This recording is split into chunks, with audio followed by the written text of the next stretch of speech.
You hear the stories, the cold spots, the fleeting shadow, the bump in the night. But what if those aren't just spooky tales? What if they're pieces of a larger puzzle? Pieces connected by human experience, emotion, and memory. I'm Tiffany, a paranormal investigator and psychic medium. Here on Beyond Logic with Tiffany, we're stepping past the fear. We're not just hunting ghosts, we're seeking to humanize the paranormal, connect with the spirits, find compelling evidence, and finally connect the dots that link our world and the next. This is Beyond Logic with Tiffany. Hey everybody, I am on my way to Mortuary Manor in Toledo, Ohio, and I'm going to be meeting up with Roger Potter. And since I'm kind of bored and still have over 4 hours to go, I figured I'd do a podcast episode while I am driving. If people act normal instead of how they've been acting. Holy moly. It's snowing. It's not that much of a thing. Anyways, so I haven't done a podcast in a little while. So the last one I did was with Jill Shelley. She owns, I should say, not owned, the Masonic Lodge and the Boyd House. And she was a really fun time. I really enjoyed talking to her. And she was knowledgeable in her own sense that she was a paranormal investigator far before she even owned any properties. So I think that's really cool. And, shish kebabs. I just kind of wanted, there was a state trooper, and I love those folk. I really do. I'm not even trying to be condescending, but sometimes, like, I need to remember that I'm not supposed to be speeding. Anyways, so with that being said, hopefully this works while I'm doing this.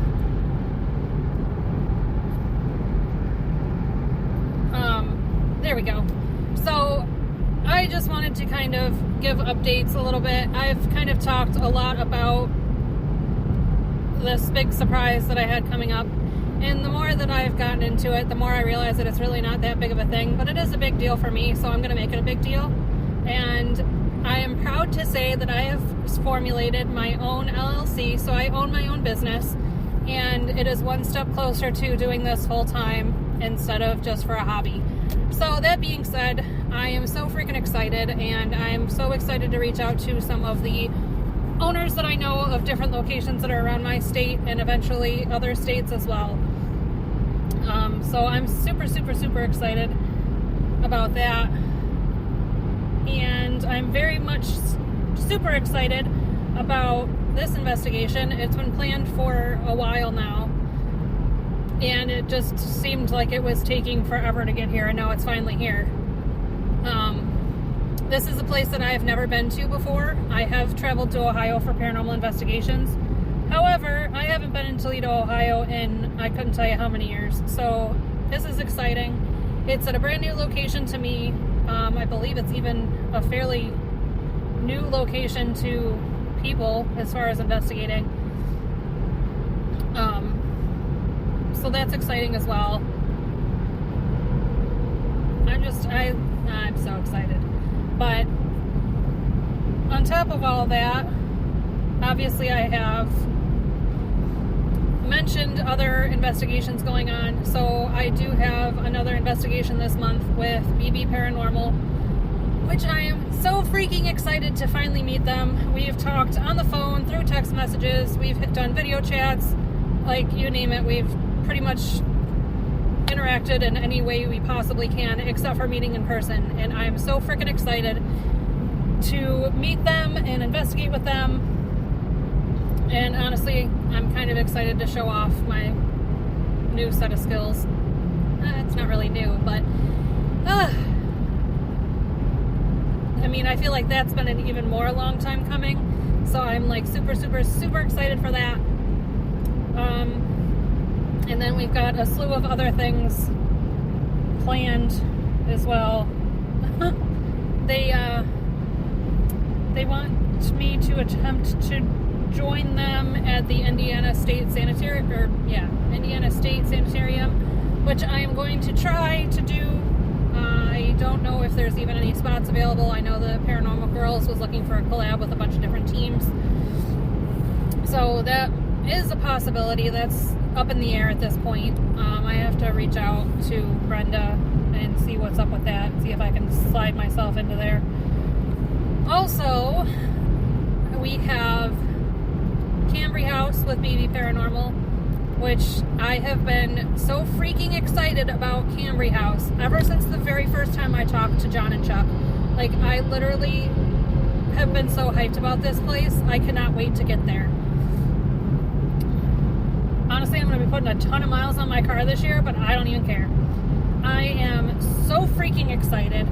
I cannot contain my excitement, honestly, truly, because it's just awesome. The way that they talk about Cambry House, all of the locations this year that I'm going to have been nothing but just high activity, or, a lot of unexplained things that people can't really put a name to it. So I'm just super excited.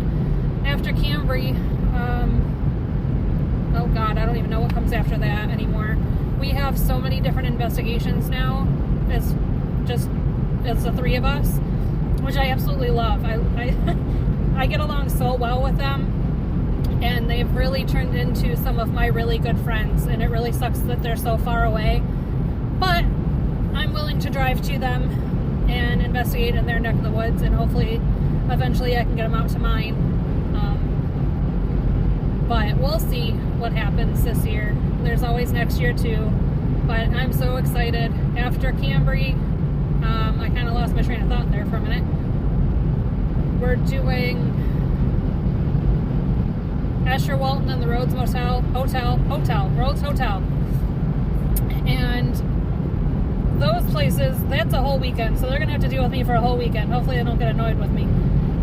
But, no, I'm just kidding. I think it's going to be great. I think that we get along super well, and when you find those people, you kind of have to cling to them, because you don't really, at least in my opinion, don't really click with people immediately the way that the three of us did, and I think that's really awesome.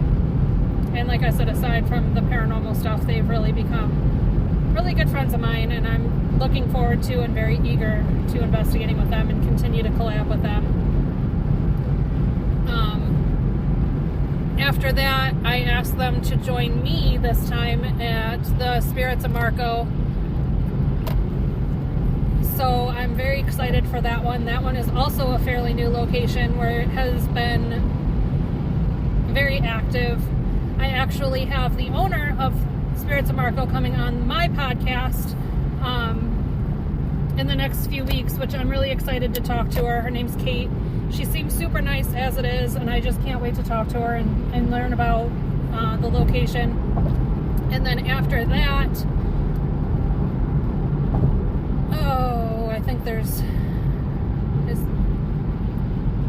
I think that might be the last one with BB Paranormal, but I did also ask them to join me for another location, but that's not even my neck of the woods. It's completely just way out there, so I'm really hoping that they will join me with that one. We'll see what happens. That's in July. Either way, I'm going to be doing that one. It's going to be SK Mansion. So I'm really excited. I have had more vacations. Holy crap. I need a vacation. I have had more investigations planned this year than I think I have the entire time I have been in this, which is saying a lot because I was just held back for so long, and I'm just going all out this year, and that just means that next year is going to follow through with even more, and I can't wait. I legitimately cannot wait, because if I follow through with this momentum and as long as they're not sick of me, I'll collab with BB Paranormal anytime they want. But also this one for with Roger Potter from Potter Paranormal Project, I can't wait to do a podcast episode on what happens. I'm hoping for some high activity. I've kind of hyped this up in my head, and I really hope that follows through the rest of the way. As we know, as paranormal investigators, sometimes you do have quiet nights, which is absolutely fine. It's not the biggest deal in the world, but if I can manifest some activity, you darn tootin' I'm going to. I don't know where that came from. I'm not Southern anything. Anyways, so yeah, yeah, there's been a lot in the works in the past 6 months, maybe even longer than that, 8 months. And it's just spiraling into this amazing thing that I've got going with people. And I'm just going to kind of take a second to pivot into that. You know, a lot of people think that social media is just that it's social media and it's just kind of garbage and whatever. If it wasn't for social media, I wouldn't know these people. And social media for me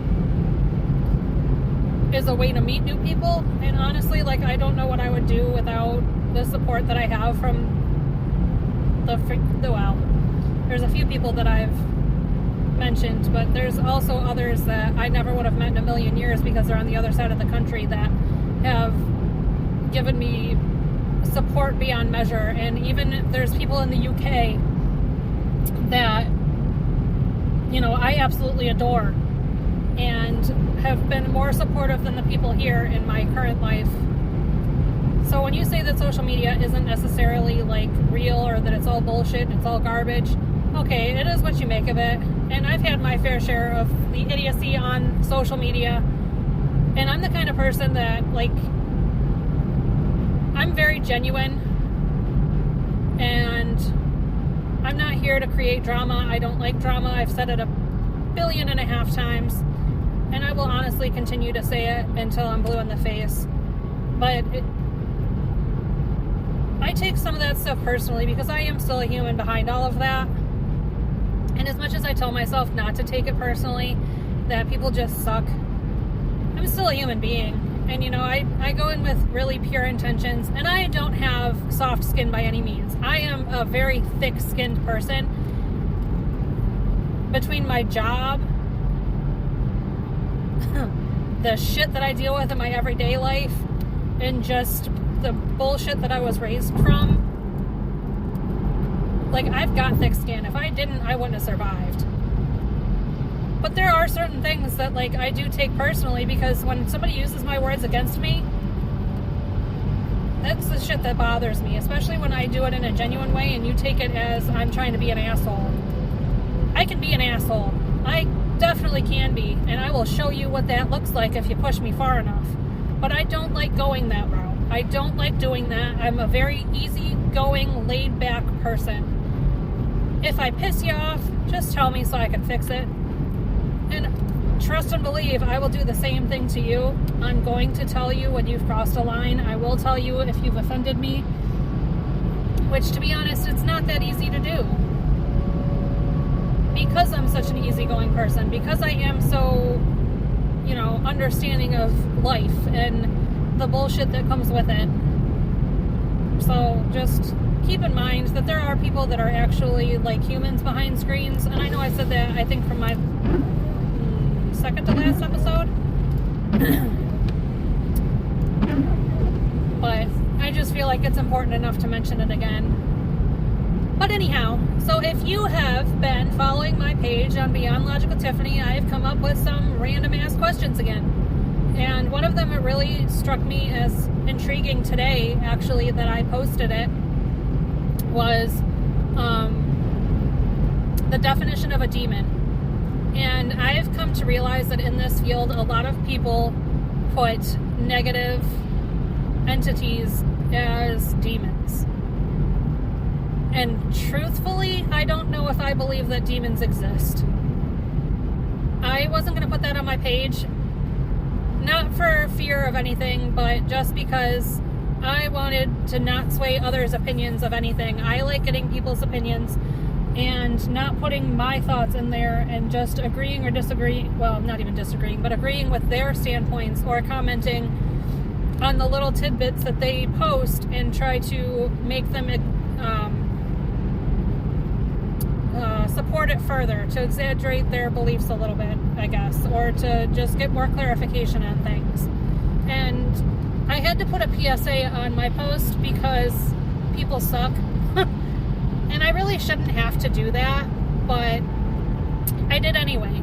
I just said that nobody is wrong, and I'm really just looking for opinions to see how far off that my own findings are. And truthfully, to my surprise, most of what people posted were very much in line with what I believe, which hasn't really happened all that often, I don't think, honestly, because I have kind of a different way I'm beginning to realize of thinking, which is not a bad thing. I mean, I'm hoping to bring different perspectives and different ideas to people, and, you know, maybe ask the questions that we've all kind of wondered in the back of our brains, but haven't really, I don't even want to say be bold enough to ask or brave enough, because it's not even that. It's just, I ask the questions that I don't care if you've ever thought of them or not. I'm the odd one out. Like, I'll ask the weird questions. I'll ask the hard questions. I don't care about the backlash. I did delete one post because it got to a point where I was being personally attacked, and I just don't tolerate that stuff.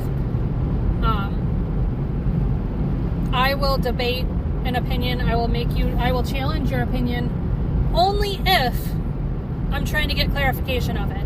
Not because I'm trying to change your opinion, and not because I think that your opinion is wrong. I just want the facts as to why you think that it is the way that it is. That's all I'm trying to do. I'm not trying to debate or argue or anything like that, but if you can't have a dignified conversation about why you think the way that you think, then I don't know where your thoughts are coming from. But anyway, that's not here nor there. So this demon topic actually brought up a lot of interesting things. I had a lot of people basically say that the demons are inside of us and they manifest outwardly, which I can honestly say that that's probably the most common ground of how I think that I could find, because I don't think that demons are, well, I don't think they exist.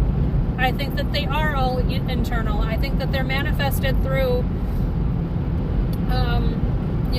mental health or just overall badness. And there was a few people that brought up some interesting standpoints and viewpoints that I won't say that I agree or disagree with, even though I'm sure you can put two and two together. A lot of them said that they were fallen angels, which really makes me wonder, because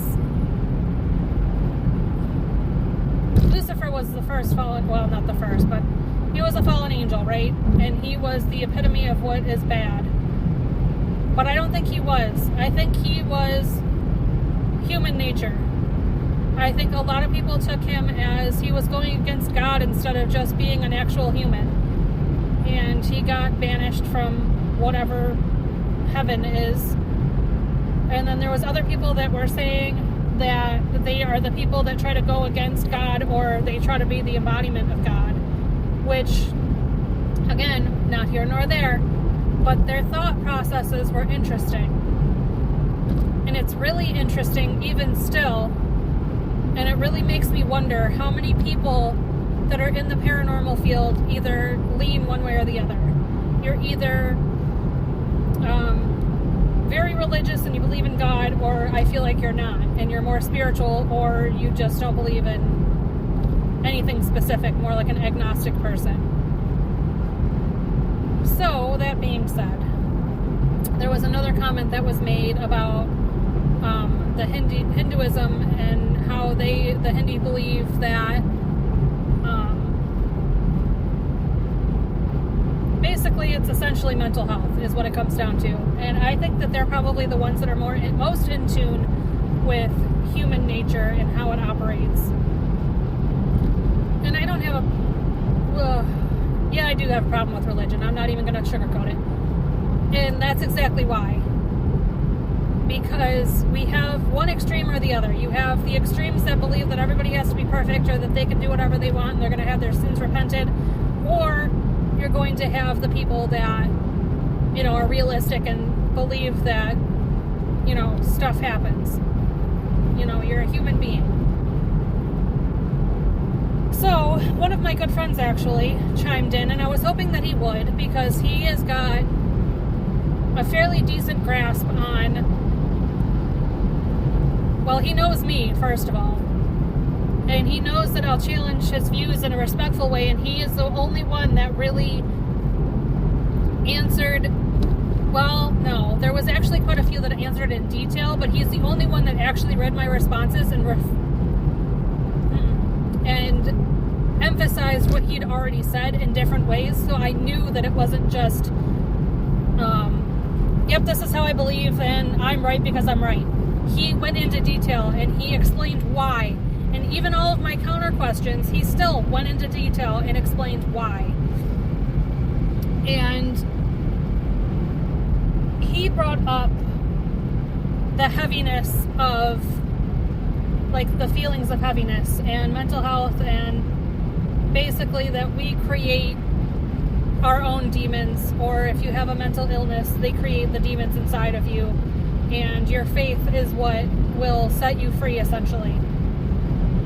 And he went on to say that it doesn't necessarily have to be, you know, religious faith. It could be faith in your family, friends, loved ones, things like that. And I think he's got a lot of truth to that.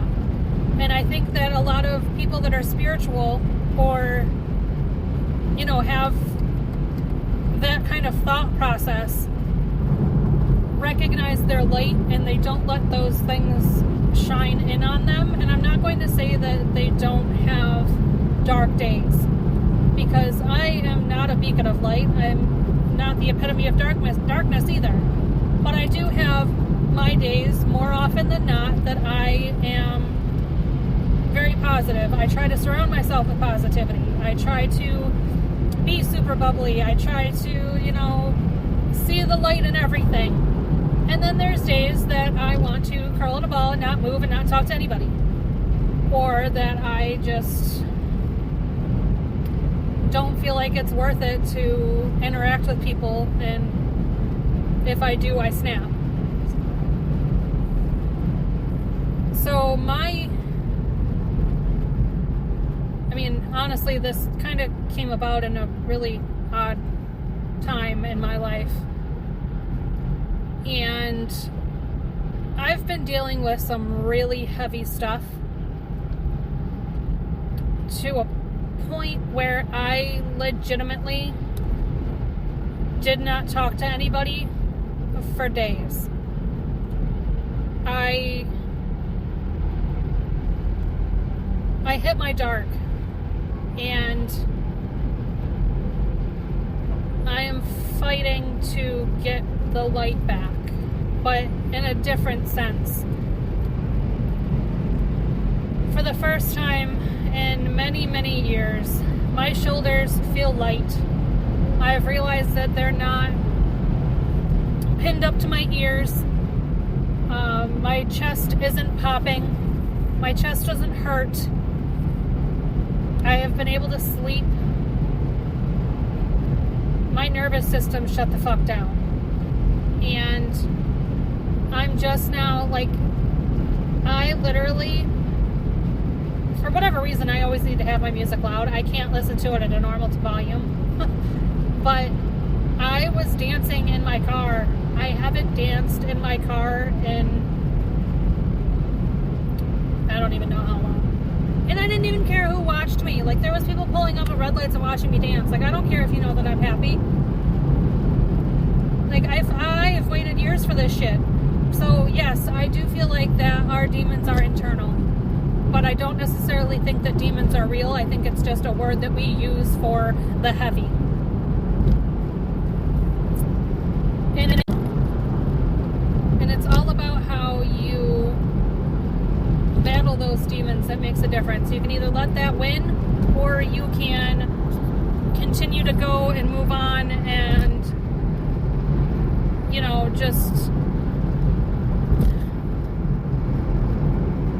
I don't know, you gotta take it day by day, and you gotta have your support systems, and you've gotta just, I don't know how to explain it.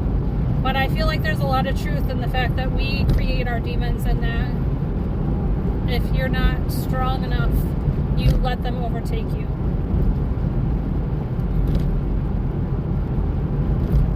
So, yeah, that's that for that.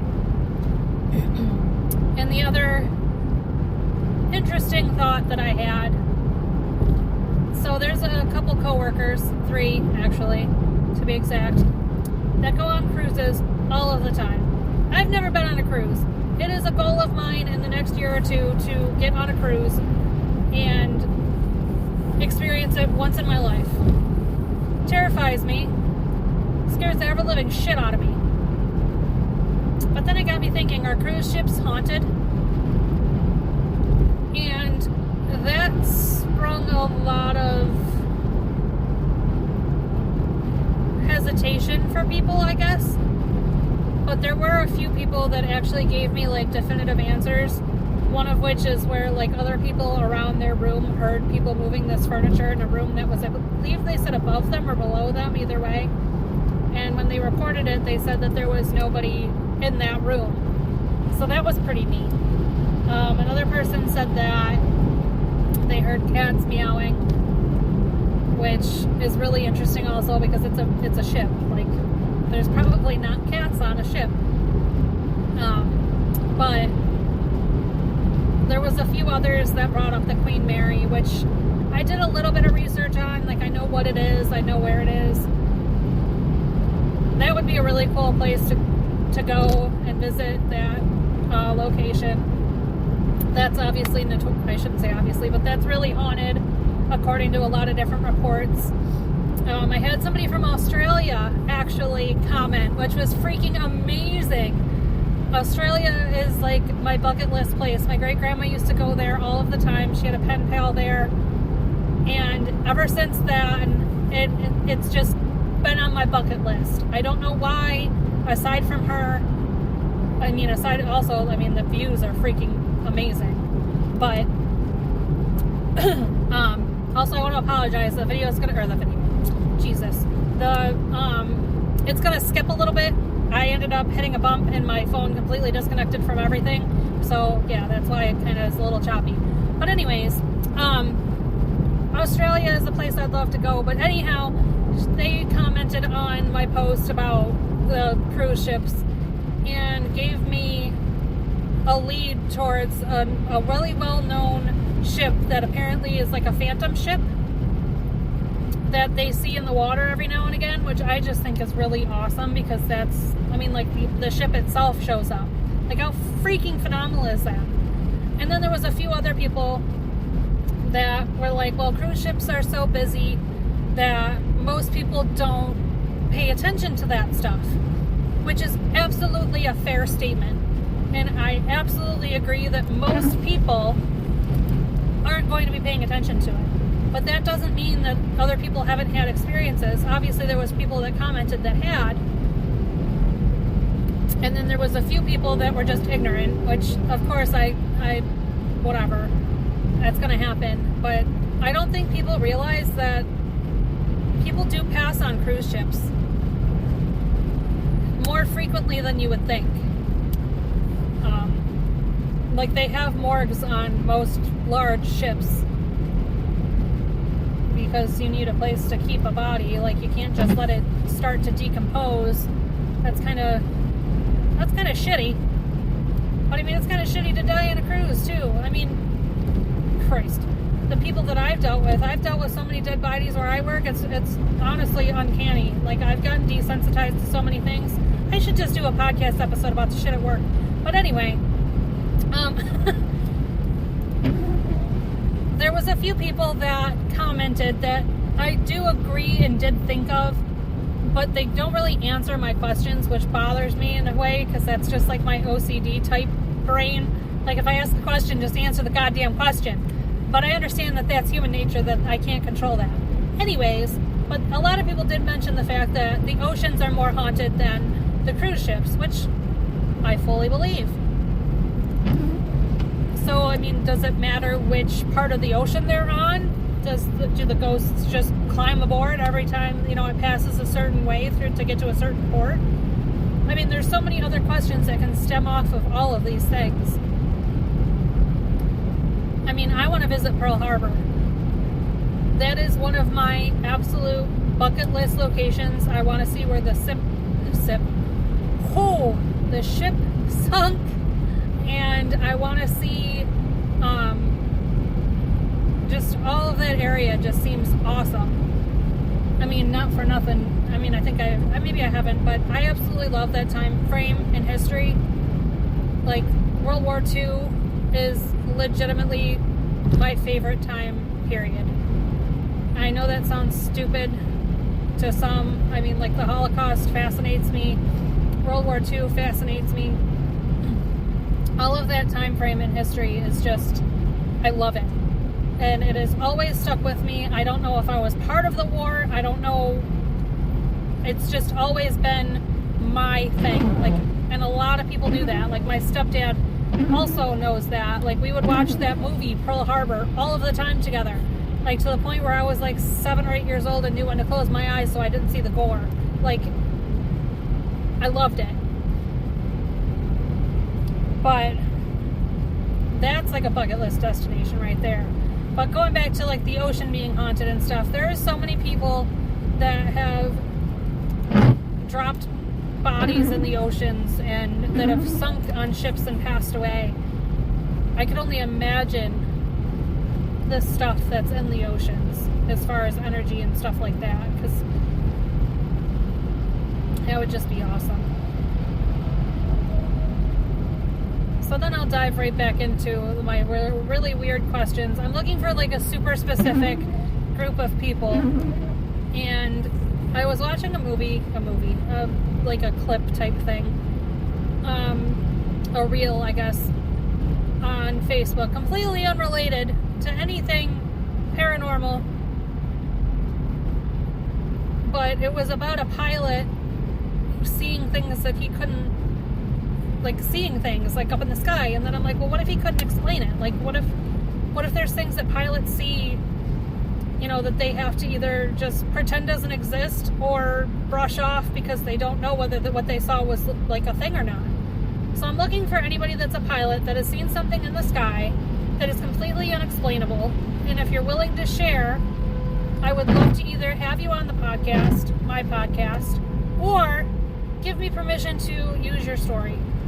And of course give you credit for it if you want, or you can remain anonymous. I don't have to use any names. But see, this is how my mind works. It's like random things. Anyway, so yeah, I think that would be really neat. I mean, I once dated a guy that claims that he, oh my god, called a spaceship to like wherever he was. Whether that's true, I have no freaking clue. But I don't know if you can summon a spaceship. I don't think that's really how it works. But I could be wrong.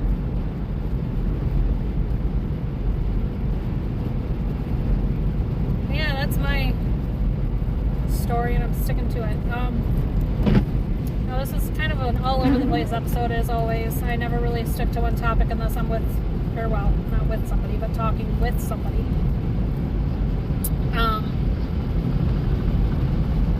I have some really neat guests coming up. Like I mentioned, I have Kate that owns Spirits of Marco. I have Evidently Paranormal. He is a solo investigator. At least from my understanding, he's a solo investigator. He's coming up. He's my next one on the 12th, I think.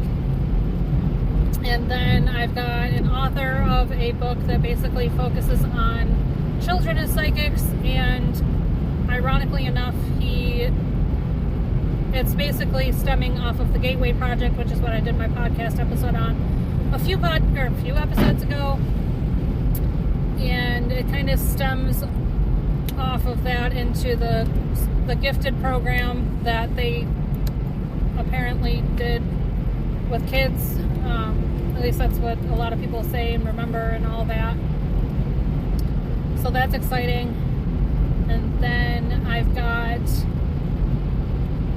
Explorers of the Afterlife on Friday the 13th, which is before, well, obviously after Evidently Paranormal, and then I've got theirs the next day. And there's a couple other ones, too, that are coming up. I'm going to have Philip and Amanda back on from Offbeat Paranormal in March, I believe we settled on.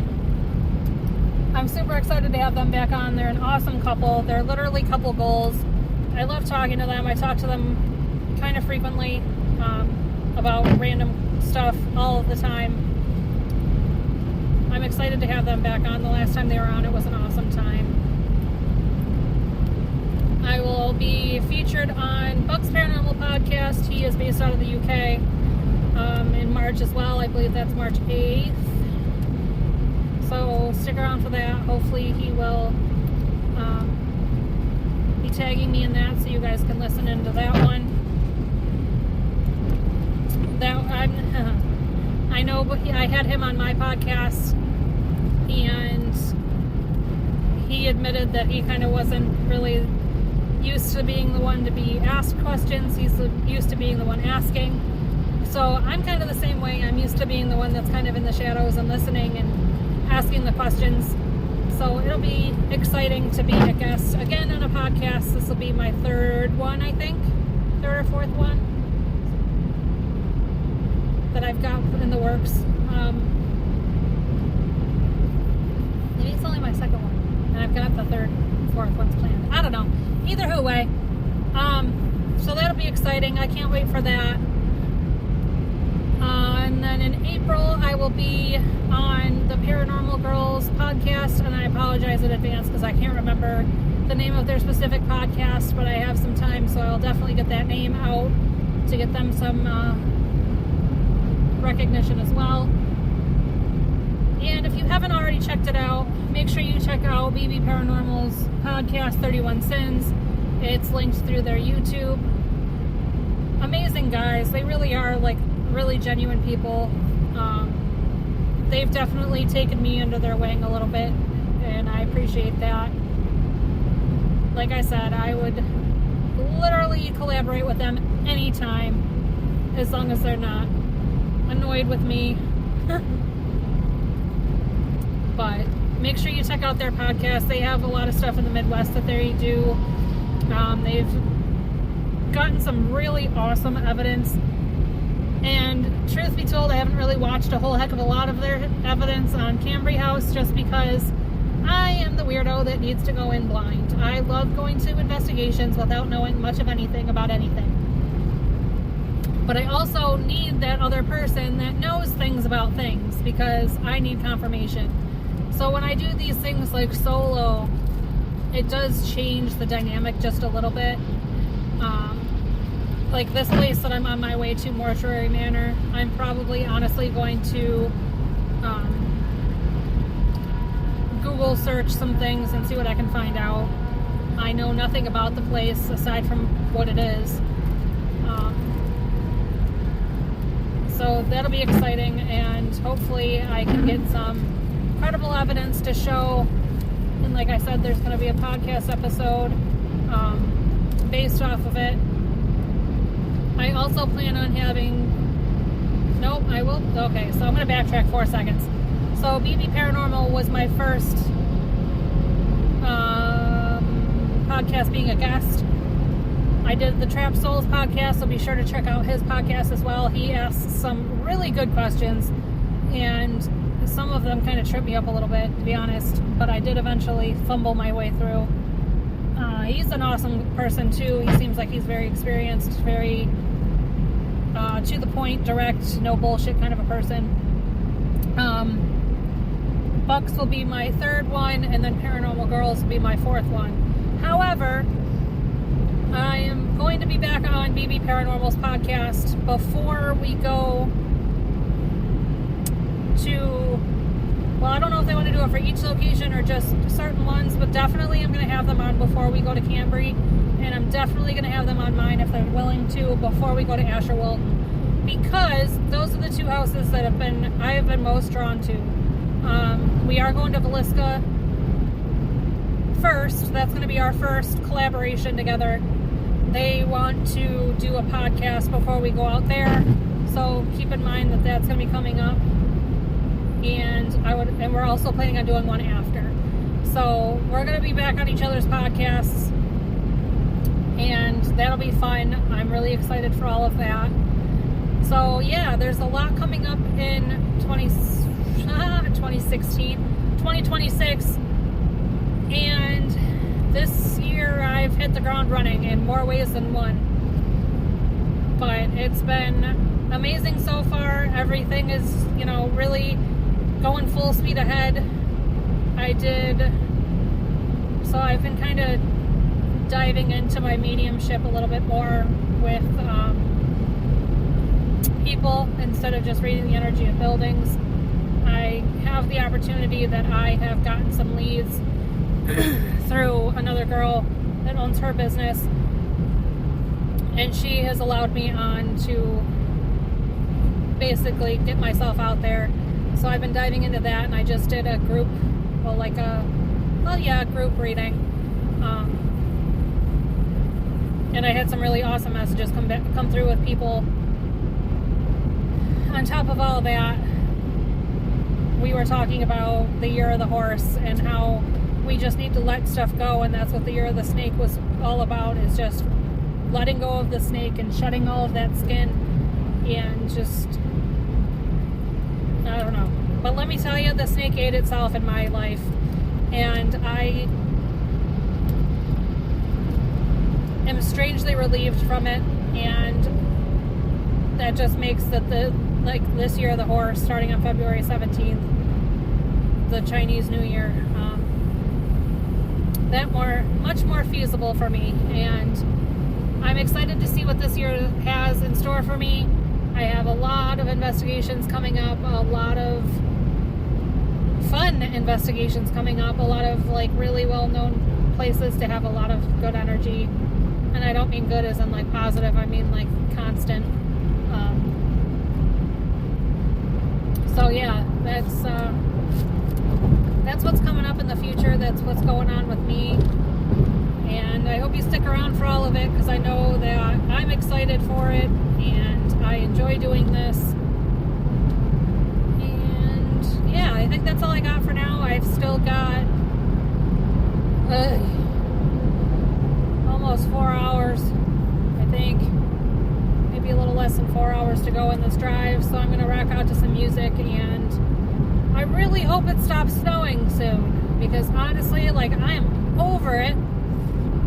I haven't even made it out of New York yet. This is ridiculous. I'm almost in Pennsylvania. Then I go through a little bit of Pennsylvania, and then I've got all of Ohio. All daunting time in Ohio. If you've ever driven through Ohio, it is not for the weak. It is not fun. It is very boring. But the end result is going to be awesome, I hope. So stick around for all of that. Stick around for the podcast about what happens while I am here at Mortuary Manor. And then be on the lookout for those other podcasts that I talked about. Make sure you check them out. 31 Sins podcast, Bucks Paranormal podcast, and the podcast from Paranormal Girls that I'm unfortunately just blanking on the name, and then the Trap Souls podcast, which again is awesome. But yeah, hopefully you guys stick around, and I'm excited to share with you guys everything that goes on this year. Alright, till next time. Bye. As I wrap up my time with you today, I hope the ideas I've shared here on Beyond Logic with Tiffany have provided a fresh perspective, challenging you to think a little differently about the world. Before you go, I have a request. I'd love for you to share this episode with one friend, colleague, or family member who you think needs to hear this specific conversation. Spreading the word is the best way to help the Beyond Logic community grow. To stay connected with everything I do and get continuous content throughout the week, make sure you follow me on all my platforms. Facebook is where my community gathers. Join the conversation, share your thoughts on the episode, and get exclusive behind-the-scenes content and Q&As. If you're on YouTube, head over to my channel to watch the full video version of this podcast and check out extended interviews and deep dives. For short, impactful, and shareable clips, follow me on TikTok. You can find all 3 platforms easily by searching for Beyond Logic with Tiffany. Until next time, keep questioning the narrative, keep exploring the possibilities, and stay beyond logic.